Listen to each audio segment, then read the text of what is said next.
National school of drama होता तो मैं मान लेता कि वहां पर ड्रामा करने की जरूरत है। आज आज आज मैंने देखा कि वो राहुल गांधी ने वो दान पात्र में पैसे डाले और कुछ और लोगों ने डाले, आप लेके भाग गए। बीजेपी वाले कह रहे हैं कि एक्सटॉर्शन करना, ये आरोप तो पप्पू यादव पर कई सालों से लग रहे हैं।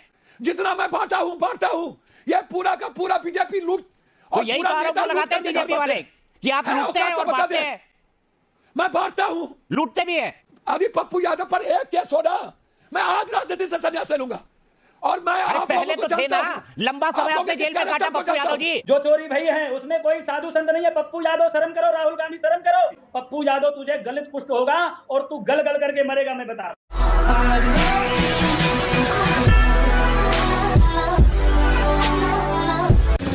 दोस्तों, कल सदन के बाहर दो पप्पू ने मिलकर जमकर नौटंकीबाजी की, जमकर ड्रामेबाजी की। अभी वो सांसद हैं तो संसद के बाहर कुछ भी कर सकते हैं, पर अफसोस ये है, दर्द मुझे इस बात का है कि भगवा कपड़े पहनकर साधु का वेश धर के इन लोगों ने ये सारी नीच हरकत की है और हमारी आस्था का मजाक उड़ाने की कोशिश की। इन लोगों का लॉजिक ये था कि जिन लोगों ने राम मंदिर में चंदा चोरी किया है, जिन लोगों ने भी गलत काम किया है, उन्हें जवाब देना चाहिए। और जब इसी पप्पू से जवाब मांगा गया इसके पुराने कांडों का, तो इसके मुंह से आवाज भी नहीं निकल रही थी और ये डिबेट छोड़कर भाग गया। बाकी किस तरह से आज पप्पू यादव को रगड़ा गया है, इसे जलील किया गया है, इसे धोया गया है, आप खुद देखिए। संसद बहस की जगह है, आप भगवाधारी साधु के वेश में आज वहां पर पहुंचे। नेशनल स्कूल ऑफ ड्रामा होता तो मैं मान लेता कि वहां पर ड्रामा करने की जरूरत है, लेकिन एक गंभीर सांसद, कई टर्म का सांसद अगर इस तरह के भेष धर के जाएगा तो लोग पूछेंगे ना कि आप साधु संतों का अपमान कर रहे हैं।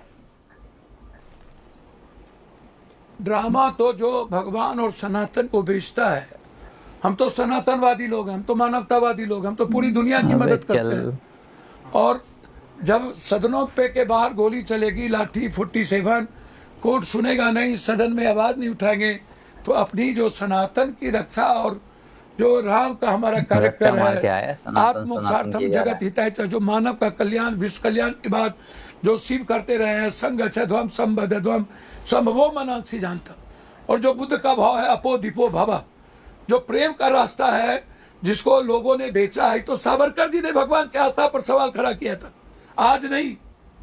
और पूरा विपक्ष सनातन के संस्कृति के साथ सब दिन खड़े रहे। चल झूठा।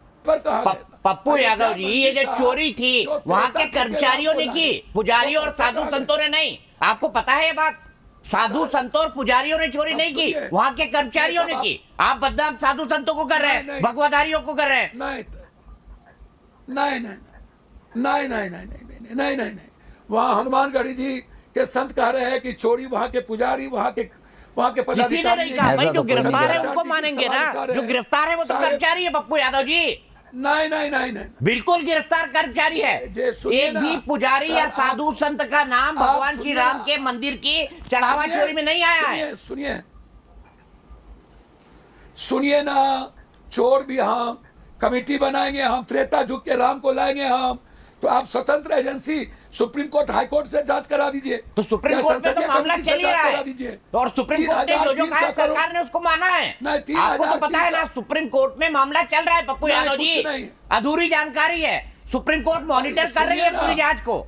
नई एसआईटी बनाने को कहा है। नहीं एसआईटी से हम नहीं, एसआईटी पहले ही बन चुकी है सुप्रीम कोर्ट के पहले।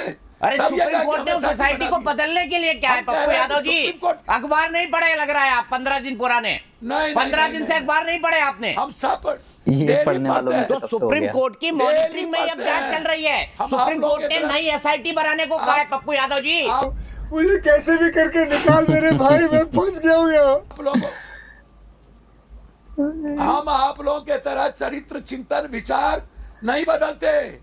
हमारा सिर्फ बिल्कुल है कि भगवान के जो गद्दार लोग हैं, वहां पर जो पुजारी हैं, वहां जो चेयरमैन हैं, कमेटी के मेंबर हैं, ऑडिट क्यों नहीं, कि आरटीआई क्यों हटा दिया गया? जब राम को लाए तो ये बड़ी मछली लोग को बचाने की साजिश क्यों? भाई किसी मंदिर में आरटीआई नहीं होता है सर, वो ट्रस्ट है, इंडिपेंडेंट ट्रस्ट है, सुप्रीम कोर्ट के कहने पे बना है और सुप्रीम कोर्ट की निगरानी में जांच चल रही है पप्पू यादव जी। होगा नहीं नहीं नहीं नहीं नहीं नहीं नहीं नहीं नहीं नहीं नहीं नहीं, सुप्रीम और आप सुनिए आरटीआई हटाया गया और ऑडिट। अरे प्राइवेट ट्रस्ट में कभी आरटीआई होता है पप्पू यादव जी? नियम कानून तो समझिए। कैसे सांसद है आप? होगा क्यों नहीं होगा? क्यों नहीं होगा? आप एक काम करिए, जो मस्जिद और दरगाहें हैं ऑडिट क्यों उसमें भी नहीं? आरटीआई लगाने की ऑडिट मांग कर क्यों नहीं? दीजिए। पप्पू यादव जी, जो मस्जिद और दरगाहें हैं उसमें भी आरटीआई लगाने की मांग कर दीजिए। सब पर मंदिर मस्जिद गुरुद्वारा चर्च, अब सब पर आरटीआई करिए। सब आस्था के साथ जुड़ा हुआ है, सब आम आदमी के विश्वास के साथ जुड़ा हुआ है। चंदा चोरी करने का अधिकार किसी को नहीं मिलेगा, राम को बेचने का अधिकार, नफरत करने का अधिकार किसी को नहीं होगा। अच्छा पप्पू यादव जी, देश का विपक्ष एक है। पप्पू यादव जी, एक बात बताइए, ये तो सावरकर ने, मेरा प्लेन है सावरकर। ना मुझे एक बात बताइए, आज मैंने देखा कि वो राहुल गांधी ने वो दान पात्र में पैसे डाले और कुछ और लोगों ने डाले, आप लेके भाग गए। बीजेपी वाले कह रहे हैं कि एक्सटॉर्शन करना, ये आरोप तो पप्पू यादव पर कई सालों से लग रहे हैं। वसूली करते हैं आप, और यही वसूली आज आपने संसद में दिखा दी। सुनिए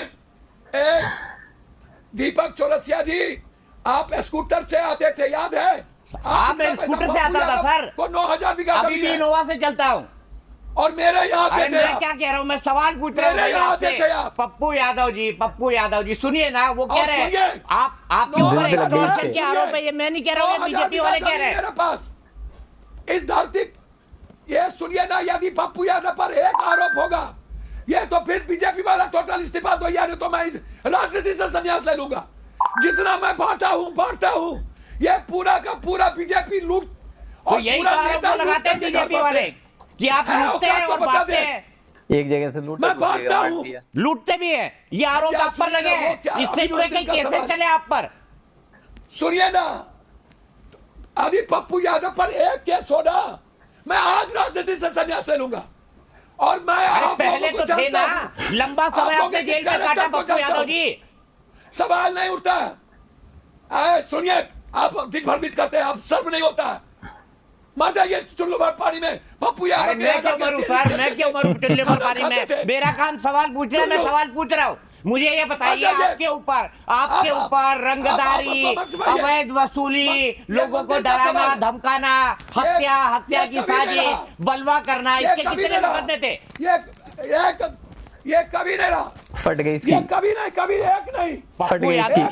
पप्पू यादव जी, आपका नाम बिहार में संगठित अपराध के लिए लिया जाता था ना, आज आप भगवाधारी बन गए हैं। 9,000 करोड़ बीघा जमीन, हट। आप जैसे चैनल को आज के बाद कभी नहीं आएंगे।